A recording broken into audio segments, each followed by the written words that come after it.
Chandra Smith, Arya Smith, dan Anwar sudah menunggu di depan pintu. Begitu mobil berhenti, Arya Smith segera melangkah maju dan membuka pintu belakang Rolls-Royce kedua. Di dalam mobil duduk seorang pria tua berambut putih yang mengenakan jubah berwarna hitam dengan bordiran rumit. Dari penampilannya, sepertinya dia berusia sekitar 80-an.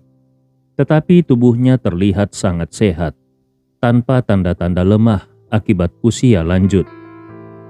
Arya Smith yang sudah berusia lebih dari 50 tahun melihat pria tua itu dan dengan hormat berkata, "Kakek James, apa kabar? Sudah lama kita tidak bertemu." Pria tua itu tersenyum. Dia mengelus janggutnya dan berkata dengan gembira, "Kau Arya Smith, bukan? Terakhir kali aku melihatmu, kau masih sangat muda. Sekarang usiamu sudah di atas 40 tahun, bukan?" Arya Smith menjawab dengan hormat, "Kakek James, sekarang aku sudah berusia 50 tahun lebih. Tapi aku tidak sepertimu yang tetap sehat dan penuh semangat meskipun sudah sangat tua." Pria tua itu tertawa dan berkata, "Aku sudah tidak bisa dibilang sehat. Aku sudah sangat tua, bahkan hampir masuk ke liang kubur." Arya Smith segera mengulurkan tangannya untuk membantu Tuan James dan berkata, "Kakek James, silakan turun." Tuan James adalah salah satu peramal top dunia. Untuk mengundangnya datang, keluarga Smith mengeluarkan biaya hingga 15 juta dolar Amerika Serikat, termasuk biaya jet pribadi pulang pergi dan semua pengeluaran lainnya. Saat ini, seorang pemuda berusia sekitar 27 sampai 28 tahun keluar dari kursi penumpang depan, lalu berjalan ke arah Tuan James dan berkata dengan hormat, "Kakek buyut." Tuan James tersenyum dan memperkenalkan, "Chandra, Arya, ini cicit tertuaku, namanya Nicholas." Setelah berkenalan sejenak, Tuan James berkata, "Baiklah, mari kita duduk dan membahas masalah keluarga Smith dengan lebih rinci." Chandra Smith dengan penuh hormat mengundang Tuan James untuk duduk di sofa. Setelah duduk, dia menghela napas panjang dan berkata dengan penuh kesedihan, "Paman James, kali ini kau harus benar-benar membantuku." Tuan James mengangguk dan berkata dengan serius, "Karena aku sudah datang ke sini, tentu saja aku akan berusaha semaksimal mungkin. Jadi, kau harus menceritakan semuanya dengan jujur dan apa adanya." Chandra Smith menghela napas dan berkata, "Pada akhirnya, semua ini adalah kesalahanku yang sudah tua dan pikun. Sehingga aku membuat beberapa keputusan yang tidak terlalu bijaksana." Sambil berbicara, Chandra Smith mulai menceritakan kejadian saat Josh dan Ziva, kakak beradik, diculik di Jepang. Kemudian bagaimana Riani membantai seluruh keluarga Akihiko, hingga akhirnya dirinya sendiri mengkhianati Riani dan juga berusaha membunuh Hana. Tuan James mendengarkan cerita dari Chandra Smith sambil mengangguk tenang dan kemudian dia berkata, "Aku butuh tanggal lahirmu." Chandra Smith segera menyebutkan tanggal lahirnya secara rinci.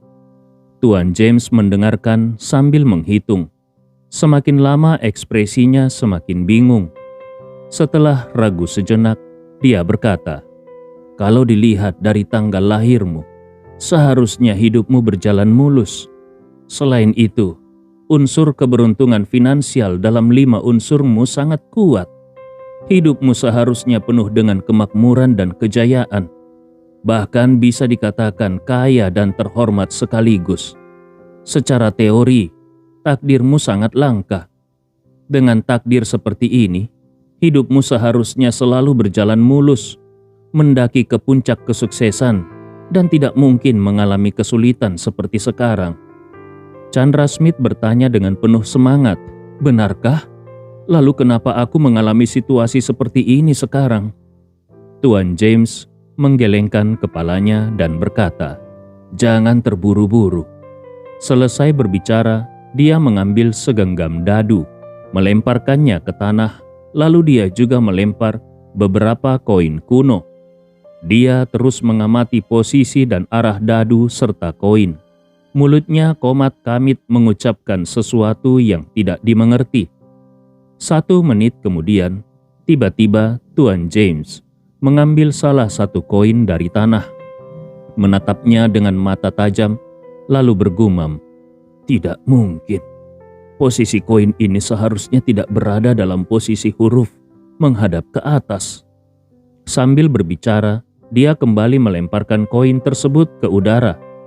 Koin kuno itu jatuh ke tanah dengan suara dentingan nyaring, lalu berputar beberapa kali sebelum akhirnya berhenti. Namun sekali lagi, koin itu tetap berada dalam posisi huruf menghadap ke atas.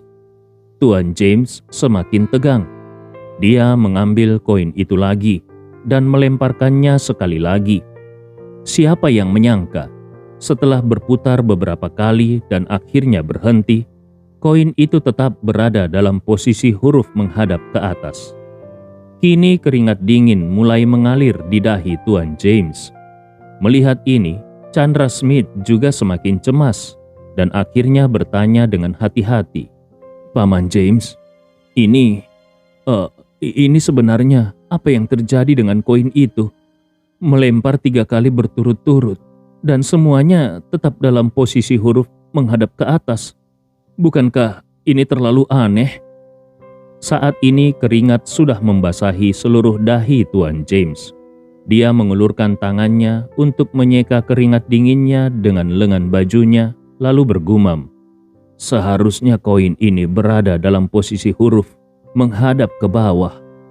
Namun, setelah 3 kali dilempar, koin ini tetap dalam posisi huruf menghadap ke atas, yang berarti bukan pertanda baik." Jantung Chandra Smith berdebar kencang dan dia bertanya dengan cemas, "Paman James, apa sebenarnya yang terjadi?" Tuan James menatap dadu dan koin yang berserakan di tanah dengan ekspresi kaget, lalu berkata dengan suara gemetar, "Menurut hasil perhitungan ini, dalam perjalanan hidupmu akan muncul seorang tokoh besar dengan keberuntungan yang sangat besar." Chandra Smith mengernyitkan alisnya. "Jadi, apakah tokoh besar itu akan menjadi musuh atau sekutu bagiku?" Tuan James menjawab dengan serius, "Untuk saat ini, lebih besar kemungkinan dia akan menjadi musuh daripada sekutu." Chandra Smith spontan berkata, "Tidak mungkin. Aku tidak merasa telah menyinggung tokoh besar manapun baru-baru ini. Kenapa tiba-tiba muncul seorang musuh seperti ini?" Tuan James menggelengkan kepalanya. "Untuk hal itu, aku juga tidak bisa mengetahuinya. Mungkin karena tingkat pemahamanku tidak cukup, atau mungkin karena takdirku sendiri tidak mampu membaca lebih jauh." Lalu dia melanjutkan, "Namun, dari pola ramalan ini, nasibmu memang tidak baik. Kemungkinan besar, semua masalah yang kau alami belakangan ini berasal dari hal ini." Chandra Smith masih merasa ragu. Dia menunjuk ke koin di tangan Tuan James dan bertanya, "Jadi, selama koin itu jatuh dengan huruf menghadap ke atas, itu berarti nasibku akan buruk?" Tuan James mengangguk. "Iya." Chandra Smith masih belum menyerah. "Paman James, bisakah kau melempar koin itu beberapa kali lagi?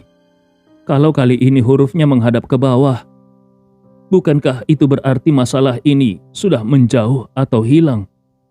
Tuan James menghela napas dan berkata, Aku sudah melemparnya berkali-kali dan hasilnya selalu sama." Setelah berbicara, dia mengambil kembali koin tersebut dan melemparkannya ke udara sekali lagi. Semua orang menatap koin itu dengan tegang. Hasilnya, hurufnya tetap menghadap ke atas.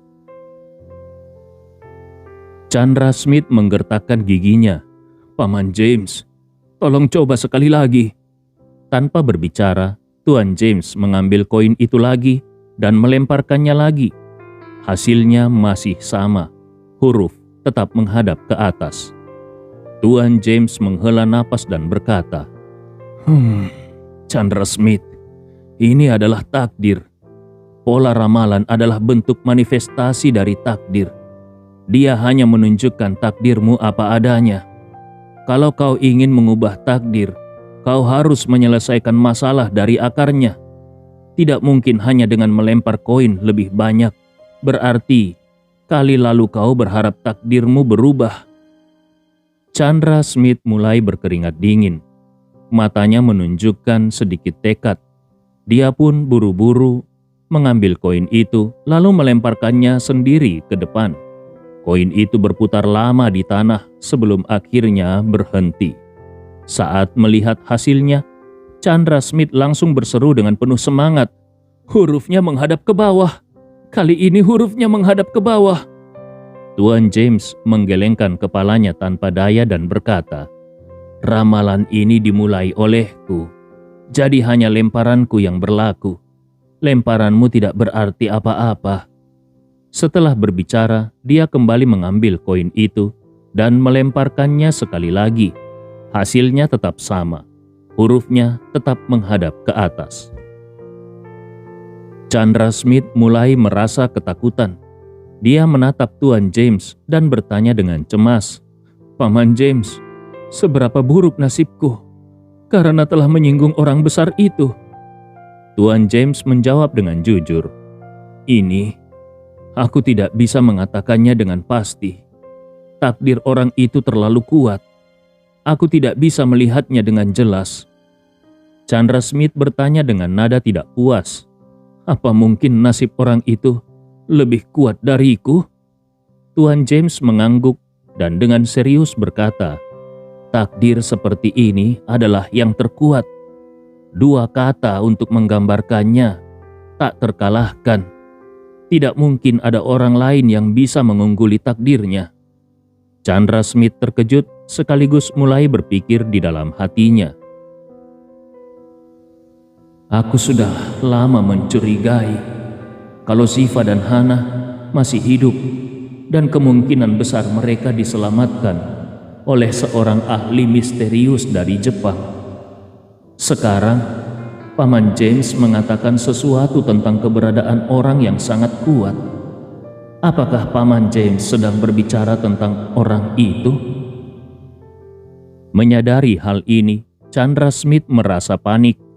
Kalau semuanya seperti yang dia duga, maka ahli misterius itu pasti akan menjadi musuh besar bagi dirinya dan juga keluarga Smith.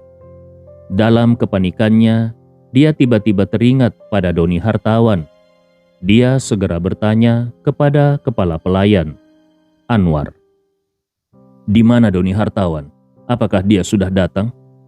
Anwar segera menjawab, Tuan, Doni Hartawan sudah tiba. Aku sudah mengatur agar dia menunggu di ruang tamu. Chandra Smith langsung berkata, Cepat, bawa Doni Hartawan ke sini sekarang juga. Anwar menjawab dengan cepat, Baik Tuan, aku akan segera memanggilnya. Setelah Anwar pergi, Chandra Smith berbicara kepada Tuan James. Paman James, Doni Hartawan adalah kepala keluarga besar di Sulawesi Utara. Beberapa waktu lalu, keluarganya mengalami kejadian yang sangat aneh. Kemudian, Chandra Smith mulai menjelaskan kejadian menghebohkan yang menimpa Edo Hartawan di masa lalu.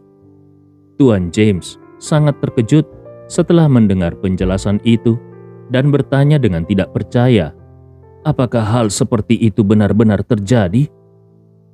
Chandra Smith mengangguk dan berkata, Iya, awalnya aku juga tidak percaya, tapi setelah melihat videonya, aku langsung percaya. Sungguh menjijikkan. Tuan James mengerutkan alisnya dan mulai menganalisis.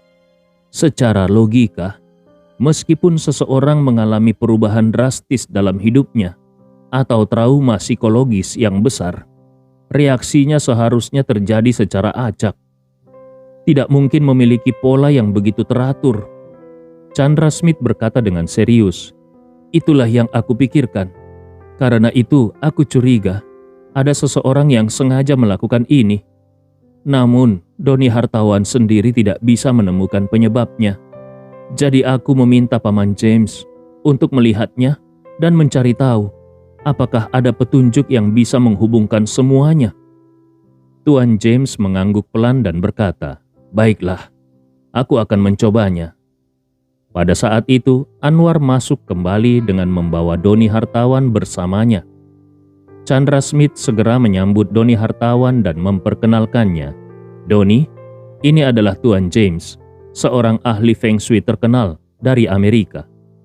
Doni Hartawan dengan hormat berkata, "Halo Tuan James." Tuan James hanya mengangguk sedikit dan langsung masuk ke inti masalah. "Tuan Doni, apakah kondisi putramu sudah membaik?" Doni menghela napas dan menggelengkan kepalanya. "Tidak ada perubahan, masih sama seperti sebelumnya." Tuan James berkata, "Kalau begitu, bawa dia ke sini agar aku bisa melihatnya sendiri." Doni sangat gembira dan segera berkata, "Tuan James, mohon tunggu sebentar. Aku akan segera menghubungi keluargaku agar mereka membawa putraku ke sini." Di sisi lain, Arya Smith menarik Doni Hartawan ke samping dan memperingatkannya. "Pastikan untuk menyuruh keluargamu memberi makan putramu sebelum dia datang. Jangan sampai dia kambuh di hadapan Tuan James." Doni Hartawan merasa malu, tetapi ia segera mengangguk dan berkata, "Baik Tuan Arya, jangan khawatir."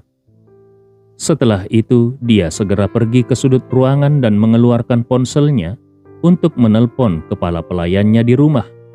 10 menit kemudian, sebuah helikopter perlahan mendarat di halaman villa tepi danau. Edo turun dari helikopter dengan bantuan kakaknya, Alvin. Anwar menyerahkan masker dan sebotol permen karet kepada Edo dan berkata, "Kunyah semua permen dan jangan sisakan satu pun. Setelah itu, pakai maskermu sebelum masuk." Edo tahu bahwa orang-orang di sekitarnya merasa jijik terhadapnya. Namun meskipun dia merasa kesal, dia tidak berani membantah. Dia segera membuka botol permen karet itu dan menuangkan semuanya ke dalam mulutnya. Setelah mengunyahnya cukup lama sampai rahangnya sakit, Anwar akhirnya berkata, "Sekarang, pakai maskermu dan masuklah." Edo tidak punya pilihan selain mengikuti instruksi. Dengan masker menutupi wajahnya, dia berjalan memasuki villa bersama kakaknya Alvin. Sejak insiden di masa lalu itu, Edo sudah lama tidak keluar rumah atau bertemu dengan orang lain. Awalnya dia sangat menolak untuk keluar. Bahkan dia berharap bisa bersembunyi di rumah seumur hidupnya. Namun, setelah mendengar bahwa ada seorang ahli hebat yang mungkin bisa menyembuhkan masalahnya, harapannya kembali menyala. Begitu memasuki villa, Anwar membawa kedua bersaudara itu ke ruang tamu. Doni Hartawan segera memperkenalkan mereka. "Tuan Chandra, Tuan James, ini adalah putra bungsuku, Edo, dan di sebelahnya adalah putra sulungku, Alvin." Keluarga Smith menatap Edo dengan penuh minat. Merasa tidak nyaman dengan tatapan tajam dari keluarga Smith, Edo pun secara refleks menundukkan kepalanya. Doni buru-buru berkata kepada Tuan James, "Tuan James, mohon periksa putraku dan lihat apa sebenarnya yang terjadi padanya." Tuan James melangkah mendekati Edo, lalu meletakkan tangannya di dahi dan bagian belakang kepala Edo. Dia meraba-raba dengan seksama selama beberapa saat. Kemudian, dia mengambil beberapa koin tembaga, merapalkan mantra sambil menggumamkan sesuatu, lalu melemparkan koin ke lantai dan menatap posisinya dengan penuh konsentrasi. Beberapa saat kemudian dia berkata, "Tuan Doni, masalah putramu sepertinya bukan berasal dari dirinya sendiri." Chandra Smith yang berdiri di samping segera bertanya, "Kalau bukan dari dirinya sendiri, berarti berasal dari orang lain?" Tuan James mengangguk dan berkata dengan serius, "Benar, aku menduga putramu telah mengalami hipnosis atau sugesti bawah sadar yang diberikan oleh seseorang." Doni Hartawan tidak terkejut dengan kesimpulan ini. Dia tahu betul bahwa penyebab utama kondisi Edo adalah Andi Rewa. Maka, Dia pun segera bertanya, "Tuan James, kalau kau sudah mengetahui akar masalahnya, apakah ada cara untuk menyembuhkan putraku?" Tuan James berpikir sejenak dan kemudian berkata, "Kebetulan, aku memiliki sedikit pemahaman tentang hipnosis dan sugesti. Aku bisa mencobanya, tetapi aku tidak bisa menjamin hasilnya." Doni Hartawan buru-buru berkata, "Tentu saja, asalkan kau bersedia mencoba, aku sudah sangat berterima kasih." Setelah berkata demikian, dia melihat Edo berdiri di tempat, tanpa mengatakan apapun, dan segera membentaknya, "Cepat, ucapkan terima kasih kepada Tuan James." Edo segera membungkuk berulang kali dengan gugup, Terima kasih, terima kasih Tuan James." Tuan James mengangguk sedikit, lalu dia mengeluarkan seutas tali merah dari sakunya dan memasukkan sebuah koin kuno ke dalamnya. Setelah itu dia mengerahkan energi dalamnya ke ujung jari, lalu menekan kening Edo dengan keras. Dorongan ini cukup kuat, hingga menyebabkan Edo merasa pusing seketika. Kemudian Tuan James mulai mengayunkan koin yang terikat tali merah itu perlahan di depan Edo dan berkata, "Tatap koin ini. Mulai sekarang apapun yang aku tanyakan, kau harus menjawab dengan jujur. Kau tidak boleh berbohong. Mengerti?" Edo buru-buru mengangguk. "Aku mengerti." Tuan James lalu bertanya, "Sekarang, beritahu aku, hipnosis atau sugesti seperti apa yang diberikan orang itu kepadamu?" Edo tergagap dan berkata,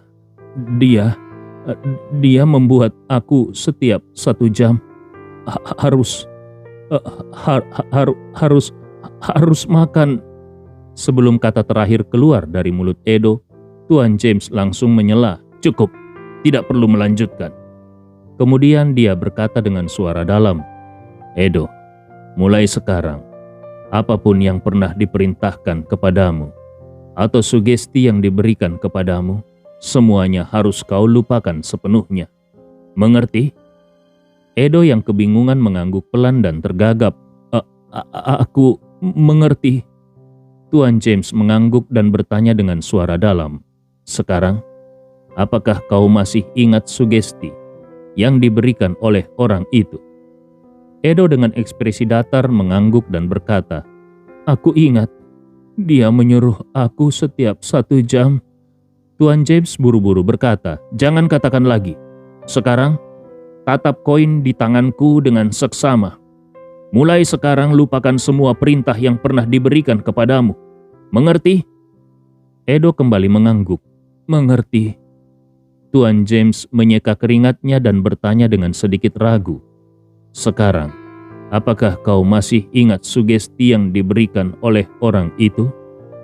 Edo tanpa berpikir langsung menjawab, "Ingat, dia menyuruh aku."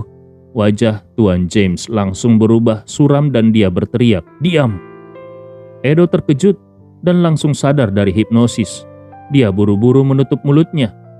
Doni Hartawan yang melihat ini merasa bingung dan bertanya dengan cemas, "Tuan James, apa yang sebenarnya terjadi?" Tuan James menggelengkan kepalanya dengan ekspresi ketakutan dan berkata, "Orang yang memberikan sugesti hipnosis kepada putramu tampaknya memiliki kemampuan yang jauh lebih hebat dariku. Aku sama sekali tidak bisa menghapus sugestinya, bahkan tidak bisa menggoyahkannya sedikit pun." Doni Hartawan terkejut sampai tidak bisa berkata-kata. Dia tidak bisa percaya bahwa seorang master Feng Shui dan mistisisme berusia hampir 90 tahun seperti Tuan James ternyata tidak berdaya menghadapi trik Andi Rewa. Yang lebih mengejutkan lagi, Tuan James bahkan secara langsung mengakui bahwa kemampuan Andi jauh lebih hebat darinya. Di sampingnya, Chandra Smith juga tampak kaget dan berkata, "Paman James, apa maksudmu tadi? Di seluruh negeri tidak mungkin ada ahli Feng Shui yang lebih hebat darimu?" Wajah Tuan James sedikit memerah. Dengan nada tidak senang dia berkata, Hanya bisa dikatakan bahwa di atas langit masih ada langit, di atas manusia masih ada manusia. Chandra Smith semakin terkejut.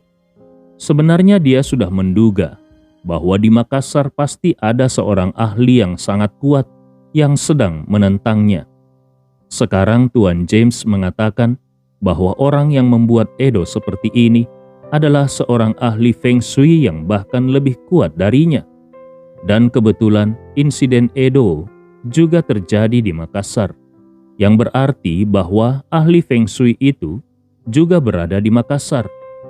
Kalau kedua orang itu ternyata adalah orang yang sama, maka bukankah itu berarti situasinya akan semakin sulit baginya? Dia dengan cemas langsung bertanya kepada Doni Hartawan, "Tuan Doni, sebenarnya siapa yang telah putramu singgung di Makassar?" Tentu saja Doni Hartawan tahu bahwa orang yang disinggung oleh putranya adalah Andi Rewa. Tetapi saat ini dia tidak berani mengatakannya. Setelah berpikir sejenak, dia hanya bisa menjawab dengan ragu-ragu, "Sejujurnya, putraku ini terlihat seperti orang yang tidak berbahaya, tetapi sebenarnya dia bukan orang baik. Aku menyekolahkannya, tetapi apa yang dia lakukan? Bukannya belajar hal baik, dia malah menjadi playboy dan menyebabkan beberapa gadis mengalami luka emosional yang serius. Jadi aku selalu curiga, dia mungkin telah menyinggung seorang tokoh besar, atau setidaknya membuat seseorang yang memiliki kekuatan merasa tidak senang. Itulah sebabnya dia berakhir seperti ini." Chandra Smith segera bertanya, "Mungkinkah ahli itu bersembunyi di salah satu universitas di Makassar?" Doni Hartawan menjawab dengan canggung, "Itu, aku juga tidak tahu." Tuan James mulai berjalan mondar-mandir dengan ekspresi serius, dan dia bergumam pada dirinya sendiri, "Makassar. Makassar. Aku benar-benar tidak mengerti. Bagaimana mungkin tempat itu memiliki seseorang dengan kekuatan sehebat itu?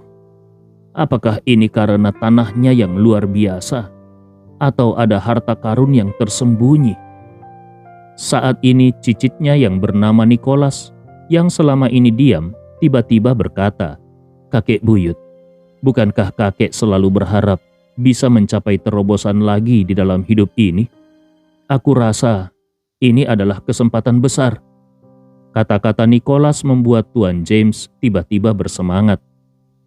Sepanjang hidupnya, Tuan James memang memiliki pencapaian dalam ramalan, tetapi dia selalu dikalahkan oleh beberapa master lainnya. Di antara mereka, yang paling menekannya adalah peramal yang memiliki nama depan yang sama dengannya, James Chandra, yang berusia 10 tahun lebih tua darinya. James Chandra adalah salah satu ahli peramal dan ilmu mistik paling hebat di kalangan Amerika.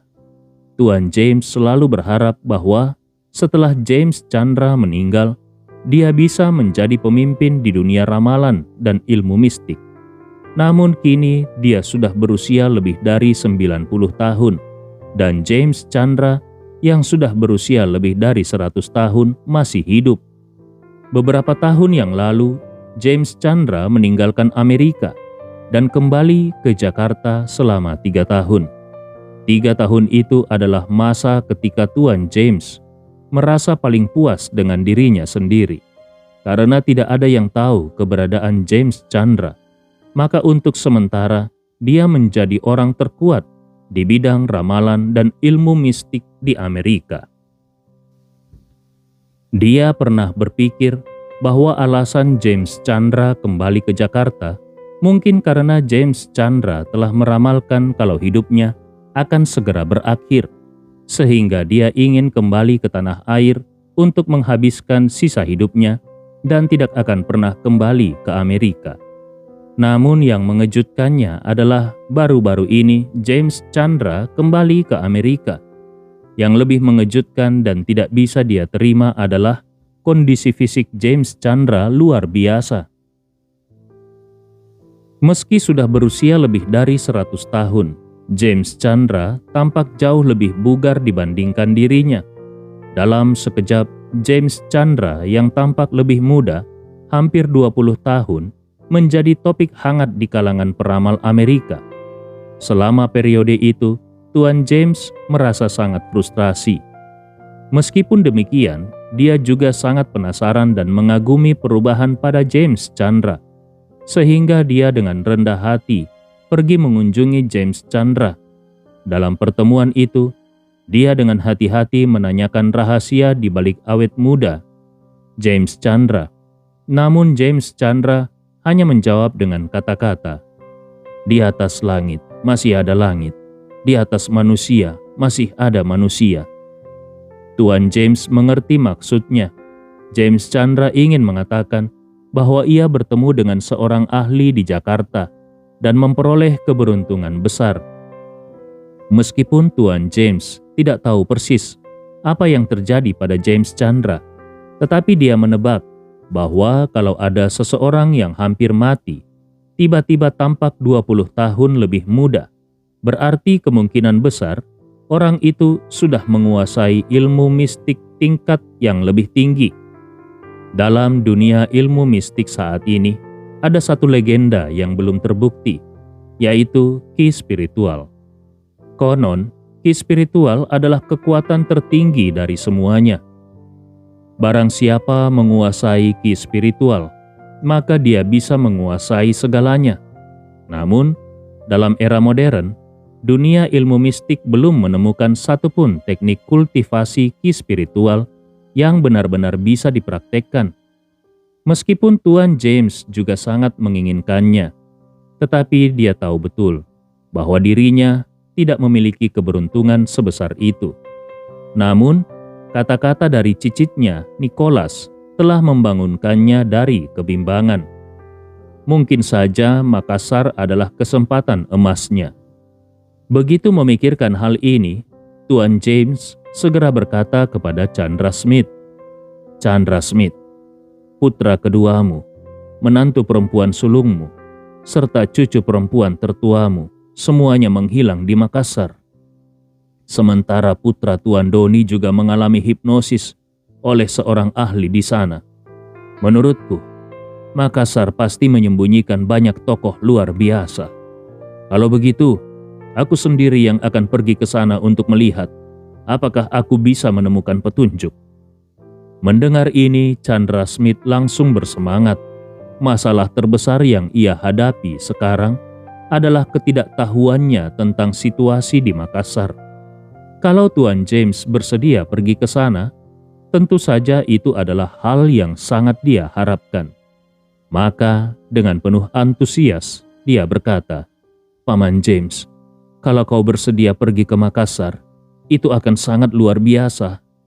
Kalau ada hal yang perlu aku siapkan sebelumnya, mohon katakan saja."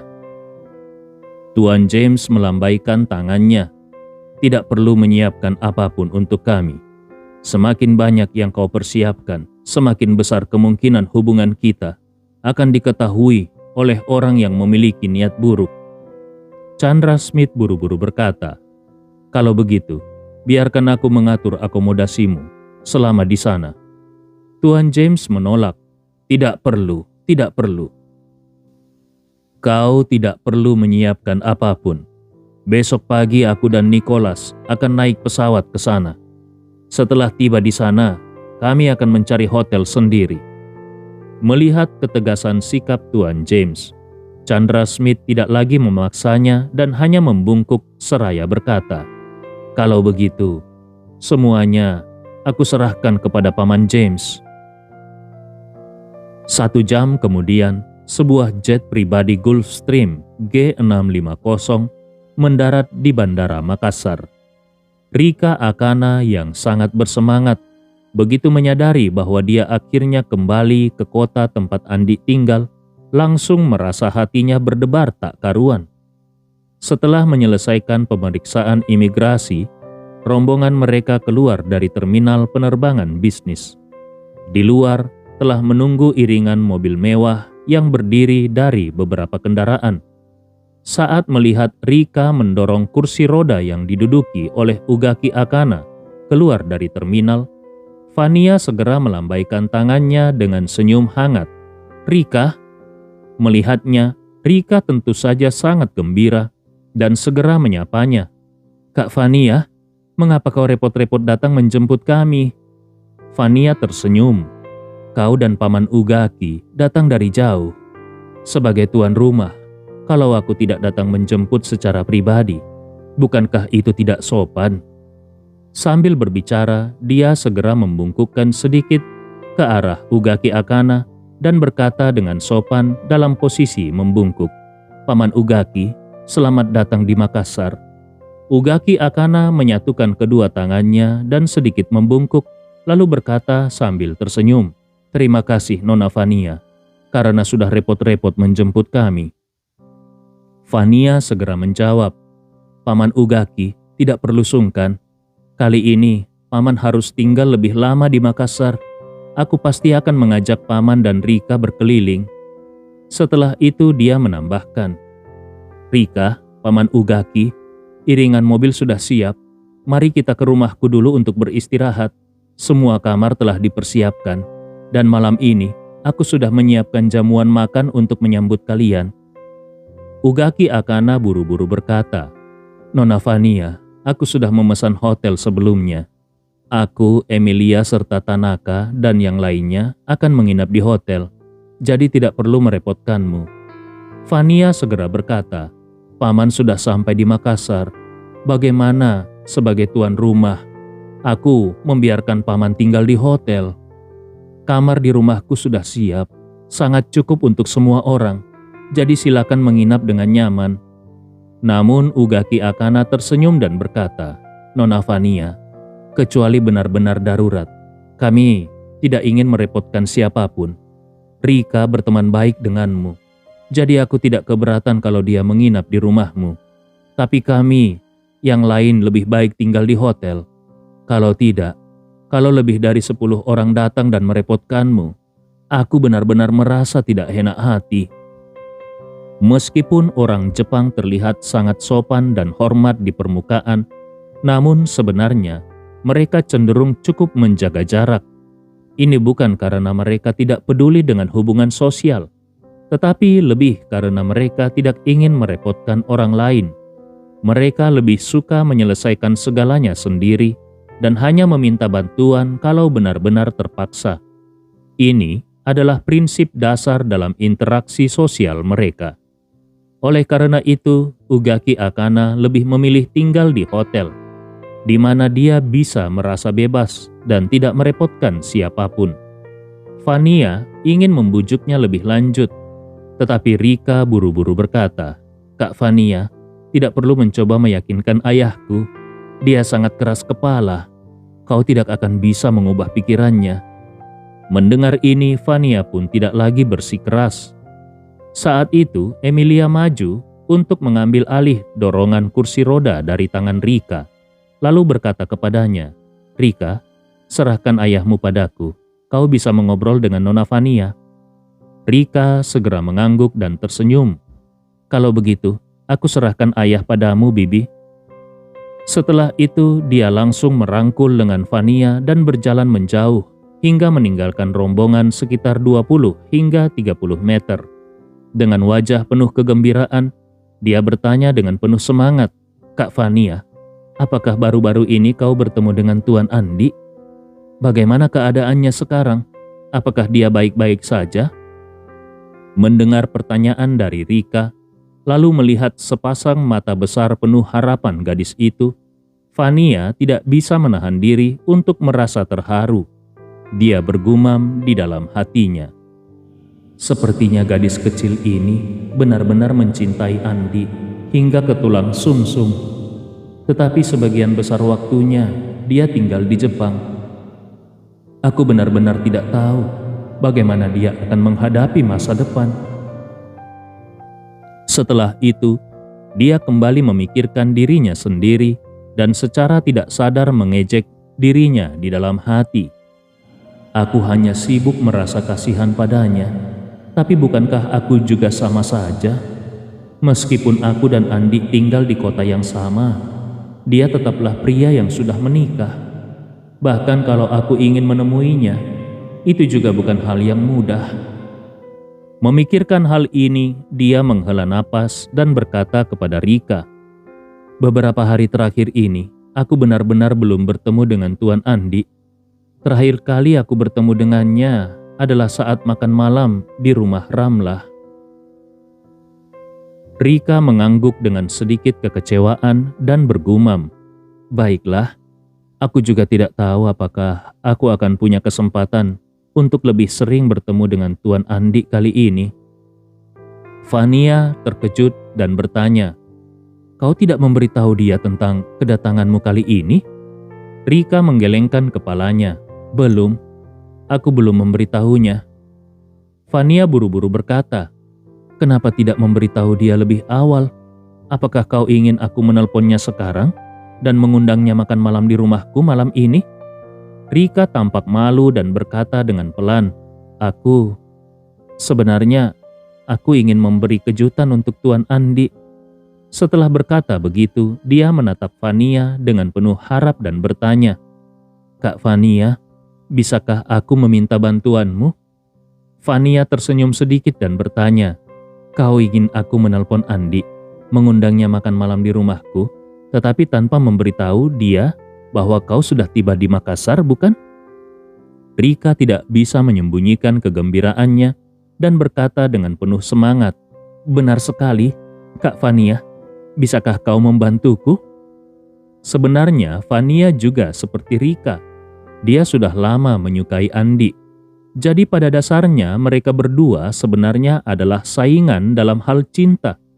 Namun Rika lebih muda beberapa tahun darinya, dan selain itu Rika juga cantik serta menggemaskan. Saat ini Rika menatap Fania dengan mata berbinar, penuh harapan, terlihat seperti seorang gadis kecil yang sedang jatuh cinta, sehingga membuat Fania merasa sayang untuk menolaknya. Melihat betapa polos dan bahagianya Rika, Fania tidak tega untuk menolak. Jadi dia hanya bisa mengangguk pasrah dan berkata, "Baiklah, kalau kau benar-benar ingin memberinya kejutan, aku akan memancingnya ke rumahku." Rika sangat gembira, melompat kegirangan dan berkata dengan penuh semangat, "Hebat, terima kasih Kak Fania. Aku benar-benar sangat berterima kasih." Fania hanya bisa menggelengkan kepalanya dengan pasrah. Dia harus mengakui bahwa ketika gadis Jepang ini mulai bertingkah manja, bahkan sesama wanita pun sulit untuk menolak permintaannya. Akhirnya dia mengeluarkan ponselnya dan menelpon Andi. Saat ini Andi Rewa sedang sibuk di kebun rumahnya. Biasanya Andi dan Najwa mengurus kebun bersama. Tetapi karena sekarang Najwa sedang sibuk dengan proyek renovasi dari grup Rapocini, dia hampir tidak punya waktu luang. Oleh karena itu, Andi dengan sukarela mengambil alih semua pekerjaan di kebun. Saat dia sedang menaburkan pupuk, tiba-tiba ponselnya yang ada di saku bergetar. Dia mengeluarkan ponselnya dan melihat nama Fania muncul di layar. Lalu dia langsung mengangkatnya dan bertanya, "Fania, ada apa?" Fania melirik Rika di sampingnya dan buru-buru berkata, "Tuan Andi, aku ingin bertanya, apakah kau punya waktu malam ini untuk makan malam di rumahku?" Andi Rewa sudah mendengar dari Ibnu Komar bahwa Ugaki Akana akan menginap di JX Marion malam ini. Jadi dia sudah bisa menebak kalau Rika pasti akan mengunjungi Fania. Sekarang Fania menelponnya untuk mengundangnya makan malam. Dia langsung menduga bahwa Rika kemungkinan besar ada bersamanya. Namun karena Fania tidak menyebutkan apapun secara langsung di telepon, Andi pun tidak ingin langsung menunjukkan bahwa dia sudah mengetahui situasi sebenarnya. Maka dia berpura-pura penasaran dan bertanya, "Kenapa tiba-tiba mengundangku makan malam?" Fania segera menjawab, Begini, kakek bilang sudah lama dia tidak punya kesempatan mengundangmu ke rumah. Jadi beliau ingin aku bertanya, apakah kau punya waktu malam ini untuk datang makan malam bersama Andi Rewa tidak menyangka bahwa alasan yang digunakan Fania adalah bahwa kakeknya ingin mengundangnya makan malam. Sama sekali tidak menyebutkan tentang Rika. Dia langsung menebak bahwa Rika pasti ingin memberikan kejutan untuknya.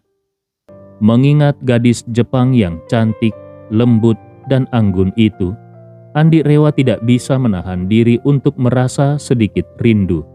Seketika, kenangan saat mereka berjalan bersama di malam bersalju di Kyoto kembali terlintas di dalam pikirannya.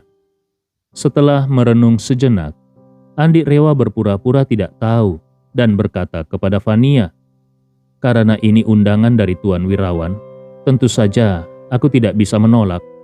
Tolong sampaikan padanya, aku akan datang malam ini." Mendengar Andi setuju, Fania juga merasa sangat senang dan berkata, "Wah, itu kabar yang luar biasa. Apakah aku perlu menjemputmu dengan mobil?" Andi Rewa tertawa dan berkata, "Tidak perlu repot-repot. Kebetulan ayah mertuaku sedang di rumah. Aku akan pinjam mobilnya dan pergi sendiri nanti." Fania berkata dengan gembira, "Baiklah, kalau begitu aku akan menunggu kedatanganmu di rumah." Setelah memastikan dengan Andi, Fania pun mengakhiri panggilan telepon. Di sampingnya, Rika yang sudah sangat bersemangat langsung melompat-lompat kegirangan dan memeluk pinggang Fania sambil berkata dengan penuh sukacita, "Kak Fania, kau benar-benar luar biasa."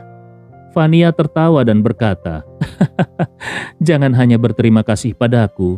Sejak aku mengenal Andi hingga sekarang, ini pertama kalinya aku berbohong kepadanya.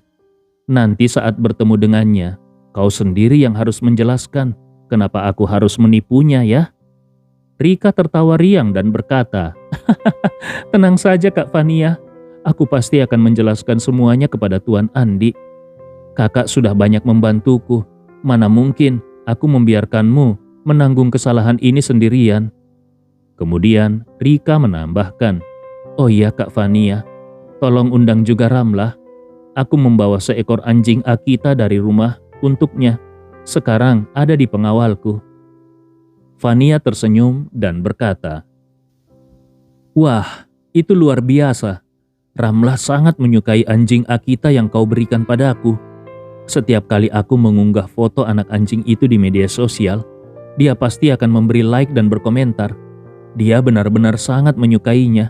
Aku akan segera menghubunginya."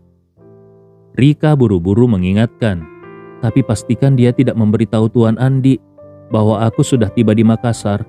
Jangan sampai kejutan ini terbongkar lebih awal." Fania mengangguk dan berkata, "Tenang saja, aku akan mengingatkannya." Saat itu, Andi Rewa melihat bahwa waktu makan malam sudah hampir tiba. Selain itu, Najwa sebelumnya sudah memberitahunya bahwa dia tidak akan pulang makan malam di malam ini. Maka setelah menyelesaikan pekerjaannya di kebun, Andi pun kembali ke dalam villa. Carla sudah menyiapkan beberapa hidangan. Begitu melihat Andi masuk, dia segera berkata, "Aduh, menantuku yang baik, kau sudah selesai dengan pekerjaan di kebun?" Andi Rewa mengangguk dan berkata, "Ya, sudah selesai." Carla segera berkata, "Wah, kau benar-benar bekerja keras. Ibu sudah hampir selesai memasak. Cuci tanganmu dulu, lalu mari kita makan bersama." Namun, Andi berkata, "Oh iya, Bu, malam ini aku ada janji makan malam di luar. Jadi aku tidak akan makan di rumah." Carla tampak terkejut dan bertanya, "Hah? Kenapa tiba-tiba pergi makan di luar? Ibu sudah menyiapkan semua hidangan. Bahkan ibu khusus memasak iga bakar untukmu." Saat Carla berbicara, Ridwan turun dari lantai atas dan dengan buru-buru berkata, "Aku juga tidak makan di rumah malam ini. Andi harus ikut denganku makan malam bersama anggota Asosiasi Kaligrafi dan Lukisan." Mendengar kata-kata ayah mertuanya, Andi Rewa merasa sangat terkejut dan bertanya-tanya di dalam hatinya, "Kapan aku bilang ingin pergi makan malam bersamanya?" Saat Andi masih bingung, Ridwan terus-menerus memberi isyarat dengan matanya, lalu buru-buru berkata, Aduh, Andi, kenapa kau masih mengenakan celemek untuk bekerja? Cepat kembali ke kamar dan ganti pakaian. Kita hampir terlambat. Carla pun bertanya, Ridwan, kau sendiri sepanjang hari hanya menghabiskan waktu di asosiasi kaligrafi tanpa pekerjaan yang jelas. Sekarang malah menyeret menantu kita juga. Dia mana punya waktu untuk menemani acara-acaramu? Ridwan mendengus. Apa yang kau tahu? Andi kenal dengan Albert, dan Albert punya reputasi besar di Makassar. Ketua asosiasi kami sangat menghormati Albert. Kebetulan, kepemimpinan asosiasi kaligrafi akan segera berganti. Jadi kali ini aku harus meminta ketua asosiasi untuk mengatur agar aku bisa mendapatkan posisi wakil ketua eksekutif. Dengan begitu, aku akan menjadi orang nomor 2 di asosiasi. Carla mencibir. Sepanjang hari mengurus asosiasi kaligrafi, apa gunanya? Aku belum pernah melihat kau menghasilkan uang sepeser pun dari situ. Ridwan membalas dengan tidak puas. Asosiasi kaligrafi memang bukan lembaga yang mencari keuntungan. Ini adalah wadah bagi para cendekiawan untuk menikmati seni. Kau tahu apa? Carla mendengus dingin. Ridwan, kau pikir aku akan diam saja? Segera keluar dari asosiasi itu. Mulai sekarang, tetaplah di rumah dengan baik-baik. Ridwan langsung menjawab dengan marah. Jangan bermimpi. Asosiasi kaligrafi adalah kesempatan kedua dalam hidupku. Kenapa kau mau aku keluar begitu saja? Carla langsung menepuk meja. Tidak mau keluar ya? Baik. Kalau begitu, aku tidak akan membiarkanmu keluar rumah hari ini. Kalau kau berani pergi, besok aku akan datang ke asosiasi kaligrafimu dan membuat keributan besar. Ridwan langsung ketakutan dan buru-buru berkata, Kau ini kenapa? Aku cuma keluar sebentar untuk acara sosial. Kenapa harus membuat keributan seperti ini? Carla berkata dengan dingin, Bukan soal itu. Aku hanya ingin kau tahu siapa yang berkuasa dalam rumah tangga ini. Andi Rewa segera turun tangan untuk menengahi. Bu, Ayah sudah lama suka dengan kaligrafi dan benda antik. Sekarang dia akhirnya menemukan tempat untuk berkembang. Jangan terlalu membatasinya. Carla dengan serius berkata, Menantuku yang baik, biar ibu jujur saja. Sejak kaki ibu patah, ayahmu sama sekali tidak peduli. Kau pikir dia masih punya hati nurani? Selain itu, saat kakiku masih belum sembuh sepenuhnya, aku jarang keluar rumah. Bahkan belanja pun lewat ponsel.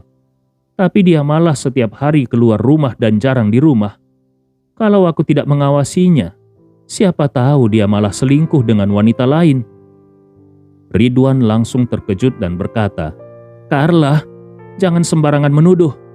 Pengurus asosiasi kami berada 8 orang jumlahnya dan semuanya laki-laki. Carla mencibir, Aku tidak peduli, pokoknya kau tidak boleh pergi. Andi Rewa dengan sabar berkata, Bu, jangan terlalu keras pada ayah. Kalau ibu merasa bosan di rumah, ayah bisa meluangkan waktu untuk menemani ibu keluar jalan-jalan atau latihan terapi fisik. Tapi ayah juga butuh ruang untuk dirinya sendiri, jangan terlalu dikekang. Ridwan segera menimpali, Benar, benar. Aku akan lebih banyak meluangkan waktu untuk menemanimu. Bagaimana? Carla akhirnya mulai melunak dan berkata kepada Ridwan, Baiklah, karena menantuku sudah membelamu, aku tidak akan mempermasalahkan ini lagi. Tapi ingat, jangan lupa dengan apa yang baru saja kau janjikan. Ridwan buru-buru berkata, Tenang saja, aku pasti tidak akan lupa. Begini saja, besok aku akan menemanimu jalan-jalan ke mall. Kau sudah lama tidak belanja, pasti kau bosan di rumah terus. Carla akhirnya merasa puas dan berkata, Ingat kata-katamu itu baik-baik.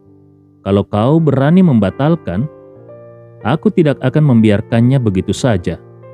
Ridwan segera tersenyum dan berkata, Tenang saja, besok aku pasti menepati janjiku. Melihat Carla sudah tidak marah lagi, Andi pun berkata, Bu, kalau tidak ada hal lain, aku dan ayah akan berangkat dulu. Carla mengangguk. Pergilah, hati-hati di jalan. Ridwan dengan semangat berkata, Andi, cepat ganti pakaian, aku tunggu di mobil. Andi rela mengiyakan, lalu kembali ke kamar untuk berganti pakaian. Setelah itu, dia pergi ke garasi, di mana Ridwan sudah duduk di kursi penumpang dengan penuh semangat sambil menggosok-gosokkan tangannya dengan tidak sabar. Andi rela masuk ke kursi pengemudi dan bertanya, "Ayah, apa malam ini benar-benar akan makan malam dengan ketua asosiasi?" Ridwan melambaikan tangannya dan berkata, "Tidak, buat apa aku makan malam dengannya? Orang itu sekarang terus mengikutiku kemana-mana, mencoba menjilatku. Tapi aku malas menanggapinya." Andi rela merasa penasaran dan bertanya, "Lalu, ini semua sebenarnya untuk apa?" Ridwan buru-buru berkata, "Tadi, Mariska mengirimi pesan lewat chat. Katanya dia merasa agak demam. Kebetulan, Paul sedang pergi ke luar kota untuk urusan bisnis. Jadi Mariska sendirian di rumah tanpa ada yang merawatnya. Aku ingin segera membeli obat dan makanan untuk dikirim ke sana." Andi rela tertegun sejenak lalu bertanya, "Ayah mau pergi ke rumah Bibi Mariska?" Ridwan mengangguk dan langsung berkata, "Benar, ayo cepat antar aku ke sana. Setelah itu kita bisa sibuk dengan urusan kita masing-masing."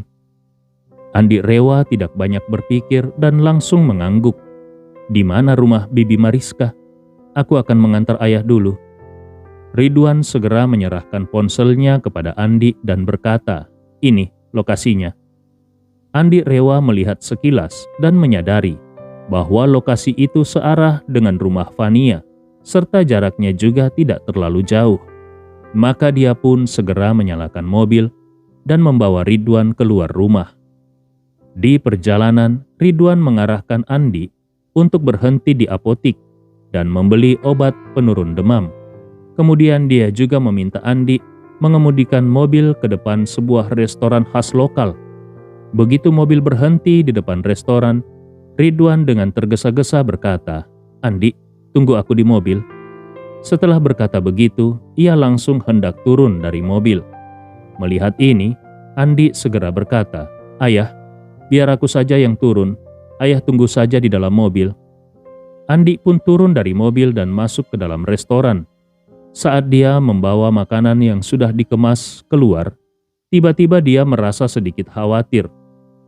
Mertuanya ini akan pergi ke rumah Mariska, sedangkan Paul saat ini sedang pergi ke luar kota, dan Mariska sendirian di rumah dalam keadaan sakit.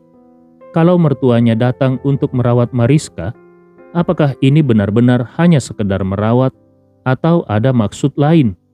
Kalau sampai terjadi sesuatu yang tidak seharusnya, bisa-bisa situasi ini akan sulit dikendalikan. Memikirkan hal ini, dia langsung mengeluarkan ramuan jamu dari sakunya, lalu mengambil sedikit serbuk jamu dan mencampurkannya ke dalam bubur. Menurut perhitungannya, kalau Mariska memakan bubur ini, demam atau sakit ringan seperti itu pasti akan sembuh seketika. Alasan utama Andi melakukan ini adalah untuk mencegah sesuatu yang tidak pantas terjadi antara mertuanya dan Mariska malam ini. Dia tidak meragukan moralitas Mariska, tetapi dia sangat khawatir tentang keteguhan hati mertuanya, serta kondisi mental Mariska yang sedang sakit. Kalau mertuanya mulai merawatnya, dan di saat yang sama memiliki niat yang tidak baik, sementara Mariska secara fisik sedang lemah dan secara psikologis mungkin merasa bergantung pada Ridwan, maka jika mertuanya sedikit lebih agresif, bisa saja Mariska akan membiarkan dirinya dimanfaatkan. Meskipun Andi sebenarnya berharap suatu hari nanti Ridwan dan Mariska bisa bersatu kembali sebagai pasangan sejati, tetapi saat ini Ridwan masih belum bercerai dengan Carla. Kalau Ridwan benar-benar berselingkuh dalam pernikahannya dan Carla mengetahuinya, maka pasti akan terjadi kekacauan besar di rumah. Ini juga akan berimbas pada dirinya dan Najwa, sehingga mereka juga tidak akan bisa hidup dengan tenang. Jadi, satu-satunya harapan Andi saat ini adalah agar Mariska segera pulih setelah memakan bubur ini. Dengan begitu, kalau mertuanya benar-benar memiliki niat yang tidak baik, setidaknya dia tidak akan mendapat kesempatan untuk memanfaatkan Mariska. Begitu Andi menurunkan Ridwan di tempat Mariska, Ridwan langsung tidak bisa menahan diri dan mempercepat langkah kakinya. Sebenarnya sejak Mariska memberitahunya lewat telepon bahwa dia akan kembali ke Indonesia, hati Ridwan sudah dipenuhi oleh bayangan wanita itu. Setelah Mariska benar-benar kembali, dia seolah menyalakan kembali percikan api yang telah terkubur selama bertahun-tahun di dalam hati Ridwan. Dalam 2 atau 3 dekade terakhir, saat-saat yang paling membahagiakan bagi Ridwan adalah ketika Mariska kembali dan memasak di rumahnya. Momen di mana mereka berdua berpelukan erat di dapur adalah yang paling berkesan baginya. Namun, Mariska adalah wanita yang sangat rasional. Dia tahu bahwa Ridwan belum bercerai dengan Carla, jadi dia selalu menjaga batasannya dan tidak mau melangkah lebih jauh dengan Ridwan. Ridwan sering merasa frustrasi karena ini. Tetapi dia juga tidak pernah menemukan kesempatan untuk menerobos batas tersebut. Meskipun seumur hidupnya Ridwan selalu terlihat pengecut, pada dasarnya dia tetaplah seorang pria normal. Selama bertahun-tahun, dia tidak hanya merindukan Mariska secara emosional, tetapi juga secara fisik. Dia selalu berharap bisa menghidupkan kembali kenangan indah bersama cinta pertamanya itu. Namun, selama ini, satu-satunya kesempatan mereka untuk bertemu hanyalah di Universitas Lansia. Jadi hubungan mereka tetap berada dalam batas kesopanan. Namun, hari ini situasinya berbeda.